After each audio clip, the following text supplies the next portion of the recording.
మరి నిన్న ఏదైతే వైజాగ్లో జరుగుతున్నటువంటి అదానీ గూగుల్ డేటా సెంటర్ గురించి మీటింగ్లో మాట్లాడుతూ నారా లోకేష్ గారు ఒక మాట మాట్లాడారు. ఏదైతే 2014లో విభజన చట్ట ప్రకారం మన ఆంధ్ర రాష్ట్రం విడిపోయిందో ఆ రోజు మనకి రాజధాని లేదు, సెక్రటరేట్ లేదు, అసెంబ్లీ లేదు, కనీసం కూర్చోడానికి కుర్చీ లేదు కూడా. అయినా అలాగ వచ్చేసారు నారా చంద్రబాబు నాయుడు గారిని. ఒకటే అడుగుతున్నాం బాబు, నారా లోకేష్ గారికి విషయ పరిజ్ఞానం చాలా తక్కువ.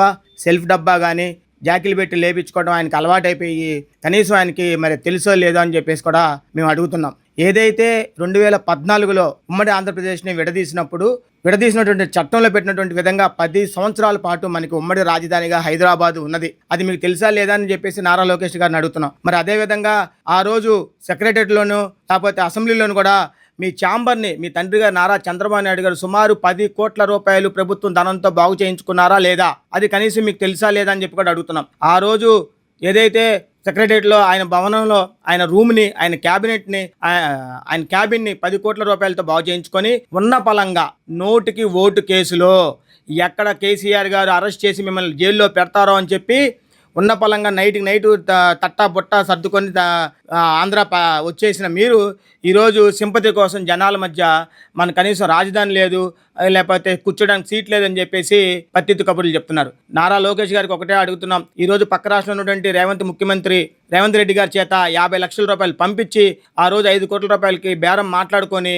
మరి ఏదైతే ఫోన్లో ఈరోజు ముఖ్యమంత్రి ఉన్నటువంటి నారా చంద్రబాబు నాయుడు గారు మన వాళ్ళు బ్రీఫ్డ్ మీ అని చెప్పి మాట్లాడారా లేదా, ఆ కేసు ఎక్కడ అరెస్ట్ చేస్తారని చెప్పి ఉన్నపలంగా వచ్చేసి ఈరోజు మీరు ఏదో త్యాగం చేసినట్టుగా మాట్లాడుతున్నారు, కొన్ని కోట్ల రూపాయలు వ్యర్థం చేసి. మరి అదేవిధంగా రాజధాని విషయంలోకి వచ్చేసరికి ఆ రోజు శివరామకృష్ణ కమిటీ ఏదైతే అమరావతి రాజధానికి అనుకూలం కాదు అని చెప్పి నూజివీడు సైడ్ కానీ లేకపోతే కంకిపాడు వైపు సైడ్ కానీ లేకపోతే నందిగామ సైడ్ కానీ పెట్టుకోమని సూచించినప్పటికి కూడా మీరందరూ కూడా మీకు కావాల్సిన నాయకులు, మీ అన్నియులు, మీరందరూ కూడా మీ బంధువర్గం అందరూ కూడా నారాయణ గారు ఇట్లా రకరకాలుగా మీ పార్టీలో ఉన్నటువంటి ఎమ్మెల్యేలు అందరూ కూడా రాజధాని ప్రాంతంలో భూములు కొనుక్కున్న తర్వాత మళ్ళీ రాజధానిని అమరావతిగా ప్రకటించుకున్నారు. ఇది వాస్తవం కాదా అని చెప్పి అడుగుతున్నాం. ఇవన్నీ కూడా చేసి ఈరోజు ప్రజలు అమాయకులైతే కాదు లోకేష్ గారు, అన్నీ గమనిస్తూనే ఉన్నారు, అన్ని ప్రజలు తెలుసుకుంటున్నారు. తెలుసు కూడా పాతకాలంలో లాగా ఒక 2 విషపత్రికలు పెట్టుకొని ఏదైతే ఆ రోజు రామారావు గారిని ముఖ్యమంత్రి స్థానం నుంచి దించేసి ఆయన మీద చెప్పులేస్తే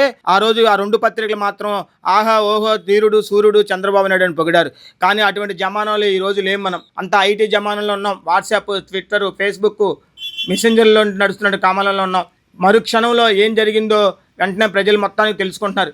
కాబట్టి ఇటువంటి అవాకులు చవాకులు లేదంటే కనీసం నాలెడ్జి, కనీసం పరిజ్ఞానం లేనంటే మాటలు మాట్లాడుకొని ఉంటే చాలా మంచిదని చెప్పి తెలియజేసుకుంటున్నాం.